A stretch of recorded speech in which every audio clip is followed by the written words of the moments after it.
నేను 34 సంవత్సరాల క్రితం సేవకి వచ్చినప్పుడు మొట్టమొదటిగా నేను ప్రసంగం చేసిన వాక్యం, మనం వింటున్న వాక్యం కానివ్వండి, లేకపోతే నాలాంటి ప్రీచర్ చెప్పే వాక్యం కానివ్వండి, అవి కొన్నిసార్లు స్ట్రాంగ్గా నిలిచిపోతాయి.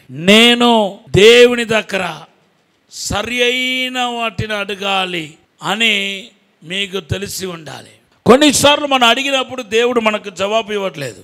ఎందుకు జవాబు ఇవ్వట్లేదు అంటే, నువ్వు అడిగింది సరి అయిన వాటిని దేవుని సన్నిధిలో అడగలేదని అర్థం. ప్రతి దానికి దేవుడు ప్రతి ప్రార్థన వింటాడు. నేను వినలేదని చెప్పటం ఉండదు. నీ ప్రార్థన ఏంటో నాకు తెలియదు, నువ్వు అడిగింది ఏంటో నాకు తెలియదని దేవుడు చెప్పడం. ఈ భూమిలో మన పలుకుతున్న అడుగుతున్న ప్రతి మాటను దేవుడు వింటాడు. But most of the time, చాలా మటుకు మనము సరి అయిన వాటిని మనం అడగట్లేదు. అందుకొరకే దేవుడు మన ప్రార్థనను ఆలకించట్లేదు, వాటికి జవాబు కూడా ఇవ్వట్లేదు. ఎందుకు మనము ప్రార్థన దేవుడు ఆలకించట్లేదో యాకోబు పత్రికలో ఒక మాట రాయబడి ఉంది, 4వ అధ్యాయం 3వ వచనం. మీరు అడిగినను మీ భోగముల నిమిత్తము వినియోగించుటకై దురుద్దేశముతో అడుగుదురు గనుక మీకేమీ దొరకటలేదు. మన దేవుని దగ్గర అడుగుతున్నప్పుడు దురుద్దేశంతో అడగకూడదు. మనము తప్పుడు ఉద్దేశంతో ఏది దేవుని దగ్గర అడగకూడదు. దేవుడు మన హృదయ అంతరంగాన్ని ఎరిగిన వాడుగా ఉన్నాడు. నువ్వు అడిగింది ఏమైనా అడుగు, no problem, definitely he will answer. ఒకటి మాత్రం మీరు గుర్తు పెట్టుకోవాలి, అది ఏంటంటే దురుద్దేశముతో నేను ఏది దేవుని దగ్గర అడగకూడదు. అపోస్తల కార్యం 8వ అధ్యాయంలో ఒక అతను ఏమడిగాడు తెలుసా? నేను ఎవరి మీద చేతులు ఉంచుతున్నానో వారందరూ పరిశుద్ధాత్మతో నింపబడాలి. Is it wrong? నేను ఎవరి మీద అయితే చేతులు ఉంచుతున్నానో వారు పరిశుద్ధాత్మతో నింపబడాలి. What is wrong? Definitely it is not wrong. But this prayer, ఈ ప్రార్థన ఎవరు చేయాల్సిన ప్రార్థన తెలుసా? అపోస్తలు చేయాల్సిన ప్రార్థన. ఇది అపోస్తలు చేయవలసిన ప్రార్థన. ఎందుకంటే హస్త నిక్షేపణ అనేది అపోస్తలు చేసేది. ఎవరైతే అపోస్తలుగా పిలువబడ్డారో వాళ్ళు చేయాల్సిన ప్రార్థన ఇది. ప్రభా, నన్ను నువ్వు అపోస్తలుడిగా పిలిచారు, నేను ఎప్పుడైతే చేతిలో ఉంచి ప్రార్థన చేస్తున్నానో అప్పుడు వాళ్ళందరూ పరిశుద్ధాత్మతో నింపబడాలని ఒక విశ్వాసిగా అది చేయాల్సిన ప్రార్థన. ఇప్పుడిప్పుడే మారు మనసు పొందిన వాడు కాదు చేయాల్సిన ప్రార్థన. ఈ ప్రార్థన ఎవరు చేయాలంటే ఒక అపోస్తలుడు చేయాలి. ప్రభుత్వం దగ్గర, సీఎం దగ్గరికి వెళ్ళి నాకు సైరన్ మోగే బండి కావాలని చెప్పి ఒక ప్యూన్ అడిగితే, ఒక అసిస్టెంట్, లేకపోతే ఆఫీసులో స్వీపర్ వెళ్ళి సీఎంకి ఒక పెటిషన్ పెట్టుకున్నాడు అనుకుందాం. ఏమని? నాకు సైరన్ మోగే బండి కావాలి, కారు కావాలి, నా ముందు 2 పోలీసులు ఎస్కార్ట్స్ కావాలి, నా వెనకాల 2 ఎస్కార్ట్స్ కావాలి, నేను ఆఫీస్కి వచ్చినప్పుడు వెళ్ళినప్పుడు నాకు సైరన్ మోగే బండి కావాలి అని అడిగితే అది కరెక్టా? అది భావ్యమా? చెప్పండి. నో, అది భావ్యం కాదు. అది ఆయన అడిగేది కాదు. అదే ఇది సేమ్ రిక్వెస్ట్ని కొత్తగా అపాయింట్మెంట్ చేయబడిన ఒక కలెక్టర్ గారు సీఎం దగ్గరికి వెళ్ళి, నేను నక్సల్స్ ఉన్న ప్రాంతంలో చేస్తున్నాను, నాకు సెక్యూరిటీ కావాలి, నాకు మంచి బండి ఉండాలి, కారు ఉండాలి, సైరన్ మోగే కారు కావాలి, నాకు పోలీస్ బందోబస్తు కావాలి అని ఒక కలెక్టర్ గారు అడిగితే అది సబబు. సో ఈ మాంత్రికుడు మారు మనసు పొందాడు, ఓకే. ఈ గారడి సీమోను మారు మనసు పొందాడు, ఓకే. కానీ ఆయన అడిగింది ఏంటంటే అపోస్తల పిలుపుకు సంబంధించిన ఆశీర్వాదాన్ని, అపోస్తల పిలుపుకు సంబంధించిన ప్రార్థన అంశాన్ని ఇతను అడుగుతున్నాడు. ఇప్పుడు నేను చెప్పిన ఉదాహరణ దాని కరెక్ట్. యేసు ప్రభు అంటున్నాడు, ఇవన్నిటినీ అన్నిలు అడుగుతున్నారు. మీరు ఏవేవైతే అడుగుతున్నారో ఈ లోక సంబంధంగా, నాకు ఇది కావాలి అది కావాలని ఏదైతే అడుగుతున్నారో ఇవన్నీ ఎవరు అడుగుతున్నారంటే అన్నిలు అడుగుతున్నారు. మత్తయి సువార్త 6వ అధ్యాయం 31వ వచనం చదవండి. కాబట్టి ఏమి తిందుమో ఏమి త్రాగుదుమో ఏమి ధరించుకుందుమో అని చింతింపకుడి, అన్యజనులు వీటన్నిటి విషయమై విచారింతురు. అడుగుతున్నారు. ఇది అన్యులు చేసే ప్రార్థన. అన్యులు చేసే ప్రార్థన వేరు, విశ్వాసి చేసే ప్రార్థన వేరు, నాలాంటి సేవకులు చేసే ప్రార్థన వేరు, నాలాంటి అపోస్తులు చేసే ప్రార్థన వేరు. ఈ భూ సంబంధమైన బేసిక్ నీడ్స్ ఏదైతే ఉందో అది ఎవరు అడిగితే సబబు అంటే, ఒక ప్రభుని ఎరుగక, ప్రభునందు సంపూర్ణమైన విశ్వాసంలోనికి రాక, ఇప్పుడిప్పుడే ప్రభును తెలుసుకున్న వాళ్ళు ఆహారాన్ని గురించి కానీ, వస్త్రాన్ని గురించి కానీ, లేకపోతే బ్రతుకు తీరు గురించి కానీ అడిగితే అది కరెక్ట్. అది కానీ ఒక విశ్వాసి నువ్వు అడగకూడదు. ఈ బేసిక్ నీడ్స్ గురించి అసలు అడగకూడదు. అది దేవుని మనస్సును ఆయాస పెడతాయి. ఎందుకంటే అదన్నీ మీకు కావాలని ఆల్రెడీ తండ్రి ఎరిగి ఉన్నాడు.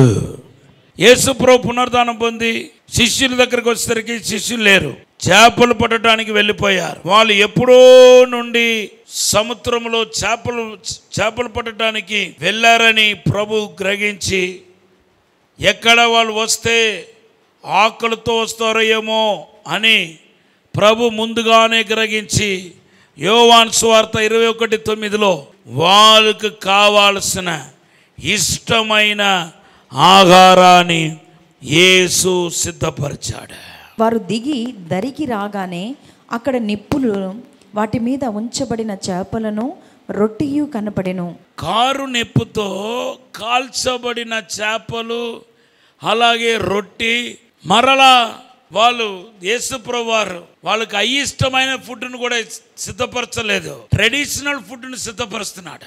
యూదులు ముఖ్యంగా చేపలు పట్టే వారి యొక్క అనుదిన ఆహారం, డెలిషియస్ ఫుడ్ ఏదో యేసుప్రభుకు బాగా తెలుసు. కాబట్టి పునరుద్ధానం పొందిన తర్వాత మహిమ దేహం కలిగిన వారుగా మహిమ దేహం తొడుక్కొని ఆయన ఏం చేస్తున్నాడంటే శిష్యులకు ఆహారం సిద్ధపరుస్తున్నాడు. ఆయనకు తెలుసు మీ పిల్లల ఒక ఫీజు సంగతి తెలుసు, మీ బట్టల సంగతి తెలుసు, మీ ఆహారం సంగతి తెలుసు, మీ యొక్క అనుదిన నీడ్స్ గురించి తెలుసు, రేపు నీకు ఏం కావాలో తెలుసు, ఇంకొక నెల తర్వాత, ఇంకొక 10 రోజుల తర్వాత అద్దె కట్టాలి అది తెలుసు, కరెంటు బిల్లు కట్టాలి అది తెలుసు, అన్నీ తెలుసు. ఇది నువ్వు అడగాల్సిన అవసరం లేదు, ఇది అన్నీలు అడగాలి. నువ్వు అడగాల్సినది తెలుసా? ప్రభువా, how to grow in you, నీలో నేను ఎలాగా ఎదగాలి, నీలో నేను ఎలాగా బలపడాలి, ఇంకా నేను ఆత్మీయంగా ఎదగటానికి ఏం చేయాలి, ఇంకా నేను సేవకి వెళ్ళడానికి ఏం చేయాలి, ఇంకా నేను అభిషేకించబడడానికి ఏం చేయాలి, ఇంకా నేను ఆత్మతో నింపబడడానికి ఏం చేయాలి, నేను మా ఇంటి వారు రక్షించబడి నీ సేవ చేయడానికి ఏమి చేయాలి, అది మీరు అడగాలి. So today there is a lessons. నువ్వు ఏమి దేవుని దగ్గర అడగాలో అదే అడగాలి. దేవుని దగ్గర అడగకూడని వాటిని నువ్వు అడగకూడదు. ఈ రోజు ఆ నిర్ణయానికి రండి. దేవుని దగ్గర అడగకూడని వాటిని అడగకూడదు. అన్నీలు అడగాల్సిన వాటిని నువ్వు అడగకూడదు. అపోస్తులు అడగాల్సిన వాటిని నువ్వు అడగకూడదు. యాజకులు అడగాల్సిన వాటిని నువ్వు అడగకూడదు. ఒక సామానుడు, ఒక అన్యుడు అడగాల్సిన వాటిని నువ్వు అడగకూడదు. నువ్వు అడగాల్సిన వాటిని నువ్వు అడగాలి, నేను అడగాల్సిన వాటిని నేను అడగాలి. ఈ సంఘ వెలుపులో ఉన్న అన్యులు అడగాల్సిన వాటిని అన్యులు అడగాలి. ఆ ధర్మాన్ని దేవుడు కోరుకుంటున్నాడు. మొత్తానికి మన దేవుడు మాత్రం ఎవరు తెలుసా? ప్రార్థన ఆలకించేవాడు. నంబర్ 2, ఈ గుడ్డివాడు ఎంతమంది దగ్గర నాకు చూపు కావాలని అడిగి ఉంటాడో జస్ట్ గెస్ చేసి చెప్పండి. తన లైఫ్లో ఎవరి దగ్గర చూపు కావాలని అడిగి ఉండడు. అంటే ఈయనకి అడగటం అలవాట్లేదు అనుకుంటున్నారా? త్రోవ పక్కన కూర్చోవటమే అడుకోవటానికి కోసం. మరి అందరి దగ్గర ఏం అడిగి ఉంటాడు? రోజు కనబడే అందరి దగ్గర డబ్బు అడిగి ఉంటాడు. ఇది క్షేమైనదా అక్షయమైనదా? క్షేమైపోయేది. మనుషుల దగ్గర అడిగేదేమో దేవుని దగ్గర అడగలేదు, దేవుని దగ్గర అడిగేదేమో మనుషుల దగ్గర అడగలేదు. ఇంకా ఆయన భిక్షమెత్తేవాడుగా ఆయన దేవుడు ఉంచలేదు, ఇతరుల మీద ఆధారపడేవాడుగా ఉంచలేదు. నీ ప్రాబ్లం అంతా ఎక్కడంటే నువ్వు సత్యాన్ని ఎరగకుండా ఉన్నావు. నువ్వు గనక సత్యాన్ని ఎరగటానికి నీ సమయాన్ని కేటాయిస్తే కొద్ది దినాల్లోనే నీకు విడుదల వచ్చేస్తాయి.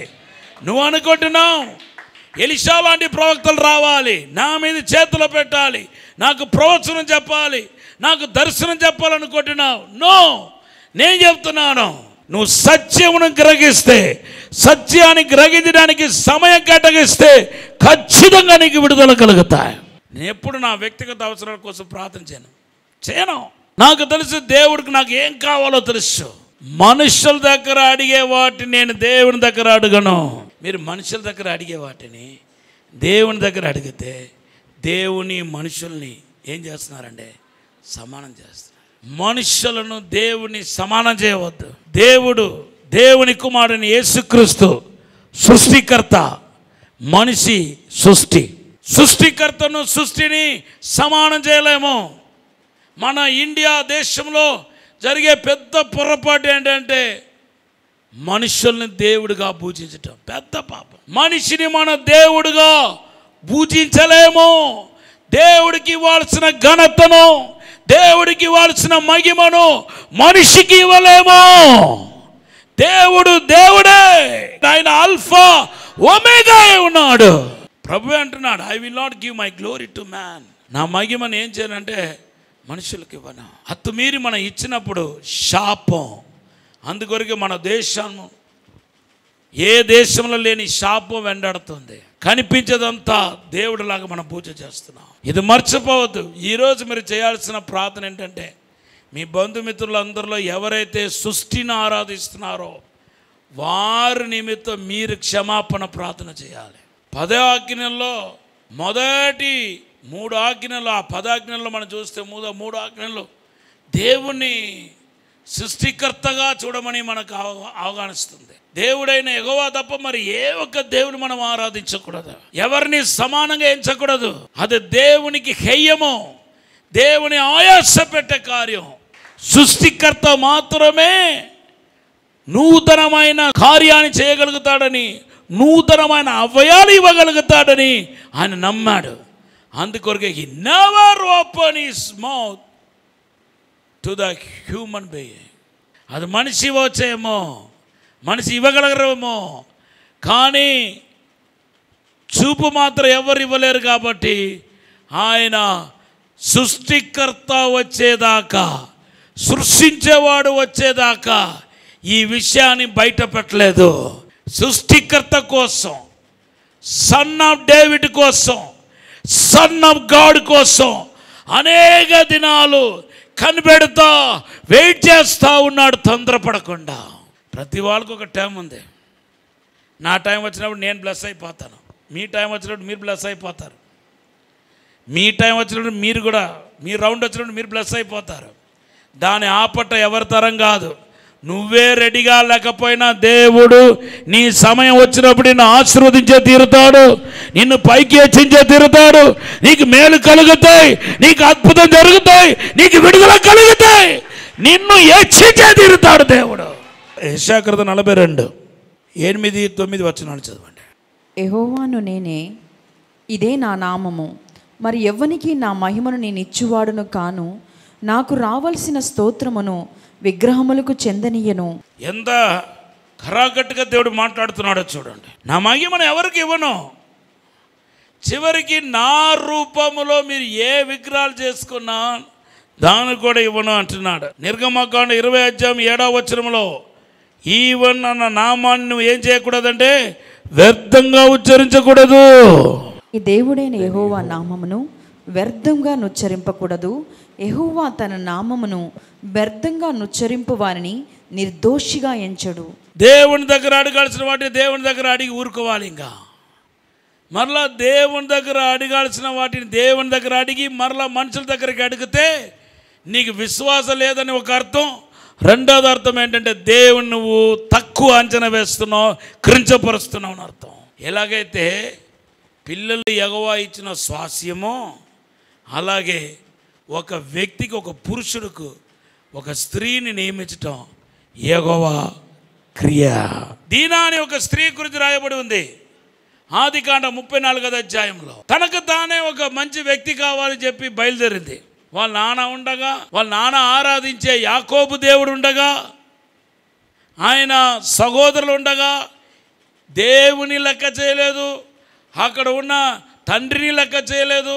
ఎవ్వరు చేతగాని వాళ్ళు నాకే జ్ఞానం ఉందని చెప్పి బయలుదేరింది ఈ మనిషి దీనా. వెళ్ళటం వలన ఏమైంది చెప్పండి? ఆమెను ఊరిలో ఏ ఊరికెళ్ళైతే సిక్కేం అనే ప్రాంతానికి వెళ్ళింది, ఏ ఊరిలో అయితే వెళ్ళి తనకు మ్యాచ్ కావాలని చెప్పి వెళ్ళిందో అక్కడ ఆమెను పాడు చేశారు, రేప్ చేశారు. తన సహోదరిని రేప్ చేశారని తన సహోదరుల చెవుల్లో పడగానే వాళ్ళు గొడవకి వెళ్ళారు, రక్తం వచ్చినట్టు కొట్టేసుకున్నారు. యాకోబు మనస్సు ఆయాసపడిందంట.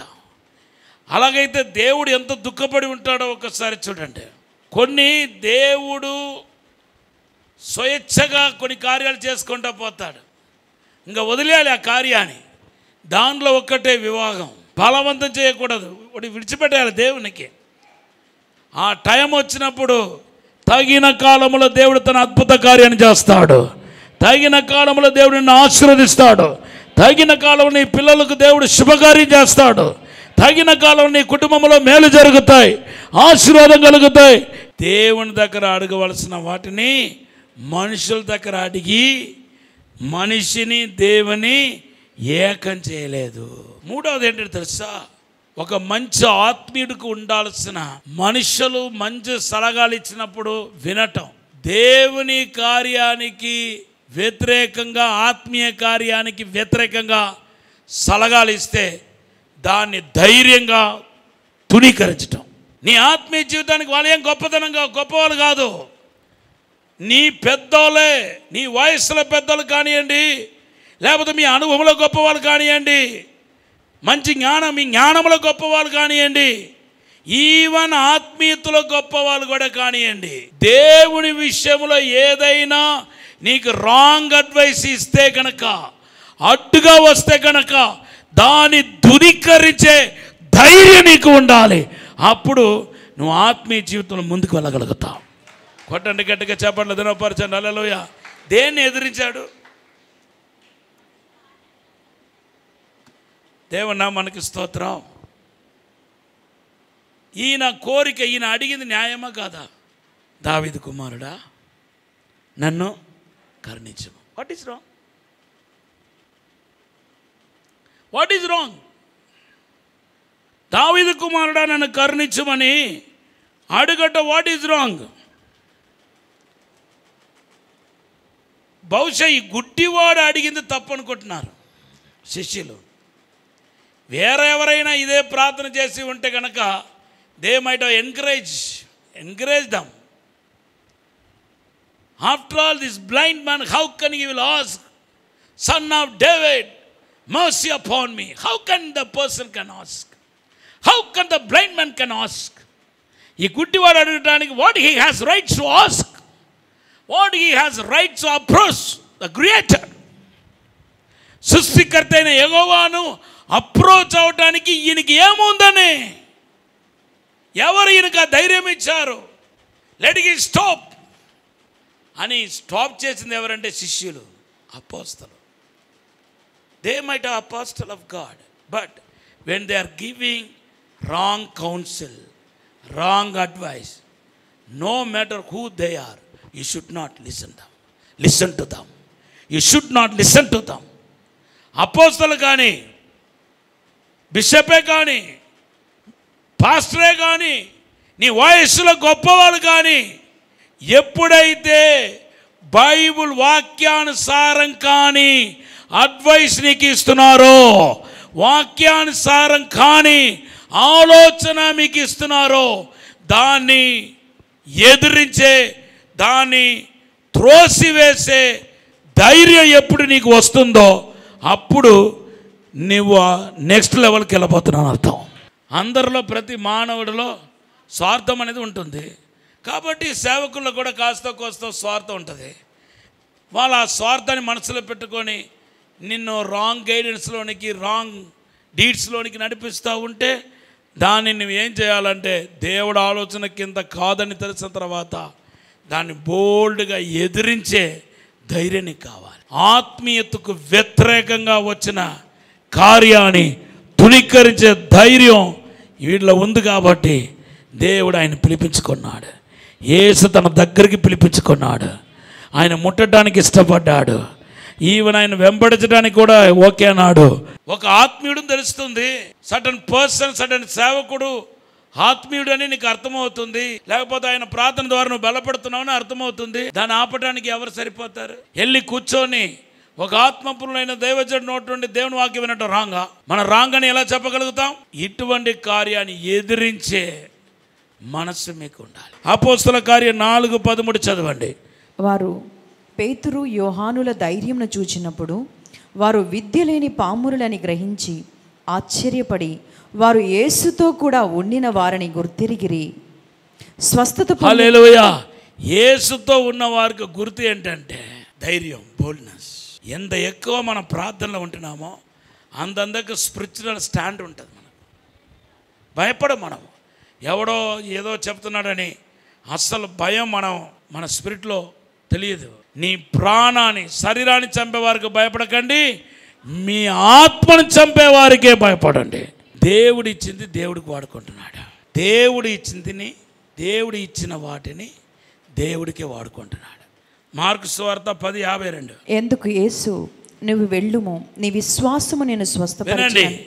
యేసుప్రభు ఏమని ఆయనకి సెలవిస్తున్నాడు? నువ్వు వెళ్ళు. ఆయన ఏం చేశాడు? వెళ్ళాడా? యేసుని ఫాలో చేశాడా? యేసుని ఫాలో చేసి. మరి యేసుప్రభు ఎందుకు నన్ను ఫాలో అయ్యి, నీకు చూపు వచ్చిన తర్వాత నన్ను ఫాలో అవ్వమని చెప్పవచ్చు కదా, నన్ను వెంబడించని చెప్పవచ్చు కదా. ప్రభు చెప్పిన మాట అంటే నువ్వు వెళ్ళు. ప్రభా నాకు ఆరోగ్యం ఇస్తే ఓకే, నాకు ఆయుష్ ఇవ్వండి ప్రభా, మీకోసం నేను పరిగెత్తుతాను, నీకోసం నేను పనిచేస్తాను ప్రభా. నాకు జ్ఞానం ఇవ్వండి ప్రభా, నీకోసం పనిచేస్తాను, ఆ జ్ఞానాన్ని నీకోసం వినియోగిస్తాను. నాకు ధనం ఇవ్వండి ప్రభా, నీకోసం నేను దాన్ని వినియోగిస్తానని చెప్పండి. దేవుడు మిమ్మల్ని ఆశీర్వదించకపోతే, దేవుడు మిమ్మల్ని పై స్థానంలో కూర్చుండకపోతే నన్ను అడగండి, ఖచ్చితంగా దేవుడు ఉన్నతంగా మిమ్మల్ని కూర్చుండబెడతాడు. మొదటిగా ఇప్పటికే దేవుడు నీకు ఏమి ఇచ్చాడో అది దేవునికి ఇవ్వండి. ఈవెన్ మీ పిల్లలు కూడా దేవుడు ఇచ్చిన బహుమానం, మీ పిల్లల్ని దేవునికి ఇవ్వండి, దేవునికి సమర్పించండి. ఏ రూపంలోనైనా మీ పిల్లలు దేవుని పని చేయడానికి అర్పించండి. ఏదో ఒక రూపంలో మీ పిల్లలు దేవుని యొక్క రాజ్యాన్ని కట్టాలి, ఏదో ఒక రూపంలో మీరు దేవుని రాజ్యంలో వాడబడాలి అని మీరు దేవునికి మాట ఇవ్వండి. మీకు ఒక బ్రేక్ త్రూ రాకపోతే, మిమ్మల్ని బ్లెస్ చేయకపోతే నన్ను అడగండి. ఎలీషా కాలంలో కనబడిన సునేమిరాలు కొద్ది దాంట్లో నమ్మకంగా ఉంది. ఆమెకి అప్పుడు పిల్లలు లేరు. ఎలీషా ఆమె దగ్గరికి వెళ్ళినప్పుడు పిల్లలు లేరు. తనకు ఉన్నదంతా ఇల్లు, తన దగ్గర ఉన్నదంతా దీపం, దీపస్తంభం, మంచం, స్టూలు, ఇవన్నిటినీ దేవుని నామం పేరిట ఎలీషాకు సిద్ధపరిచింది. ఇది దేవుడిచ్చాడు, ఇది దేవుడికే. తన ఇల్లును దేవుడికి ఇచ్చింది. తర్వాతనే బైబిల్లో రాయబడి ఉంది, ఆమెకి దేవుడు సంతానం కూడా ఇచ్చాడు. ఈరోజు దేవుడు ఇచ్చిన కొద్ది ధనలు నమ్మకంగా ఉండు. దశమ భాగం క్రమంగా తీసి దేవుడికి ఇవ్వు. నిన్ను ఎంత దేవుడు ఆశీర్వదిస్తున్నాడో అంతంతకు ఈ విషయంలో కరెక్ట్గా ఉండు. దేవుడికి ఇచ్చే విషయంలో జంకవద్దు, నిండు చేతులతో ఇవ్వు. మీకు ఏదైతే ఉందో అది దేవునికి ఖర్చు పెట్టండి. మొదటిగా కొద్ది ధనలు నమ్మకంగా ఉండండి, అప్పుడు గొప్ప దానికి దేవుడు అధికారిగా ఉంచుతాడు. ఈ చిన్న విషయంలో మీరు యథార్థంగా లేకపోతే మీ ఆశీర్వాదం ఆగిపోతాయి. నీ జ్ఞానాన్ని వాడుకో, దేవుని వాడుకోమను, నీ జ్ఞానాన్ని వాడుకోమను, తెలివిని వాడుకోమను, నీకు వచ్చిన దేవుడు ఇచ్చిన ఆరోగ్యాన్ని, ఆయుష్ను వాడుకోమను. నీ పిల్లల్ని దేవుని సేవలో పంపించు, సేవకులకు పరిచయం చేయమను. Thank you lord. మీ ఇల్లును దేవుని కోసం వాడుకోండి, ఆశీర్వాదం చూస్తారు. వాడుకోవయ్యా చెప్పండి. ప్రార్థన.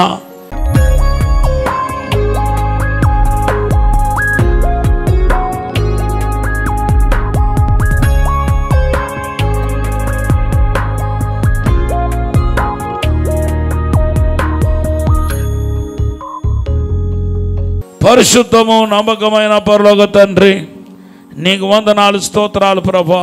మీరు అందించిన మాటలను బట్టి వందనాలు ప్రభా. తండ్రి ఇప్పుడు ఆశీర్వదించండి. నేను పలికిన ప్రతి మాట ఆశీర్వాదం కావాలని ప్రార్థన చేస్తున్నాను ప్రభా. అయ్యా, రైట్ థింగ్స్ని అడిగే కృప దయచండి ప్రభా. మనుషుల దగ్గర అడగాల్సిన వాటిని దేవుని దగ్గర అడగకూడదు అన్నారు ప్రభా. దేవుని దగ్గర అడగవలసిన వాటిని మనుషుల దగ్గర అడగకూడదు. అలా అడగడం ద్వారా దేవుని మనుషులు ఒక్క సమానం చేస్తున్నాము అనే విషయాన్ని ఈరోజు మాట్లాడి హెచ్చరించారు తండ్రి. రాంగ్ కౌన్సిల్కు వ్యతిరేకంగా ఉన్న ధైర్యాన్ని గురించి మాట్లాడారు ప్రభా. మూడవదిగా ఆ ధైర్యం దయచేయండి ప్రభా. నాలుగవదిగా నాయన మీరు ఇచ్చిన ఆశీర్వాదాన్ని మీకే ఇవ్వాలని మాట్లాడారు తండ్రి.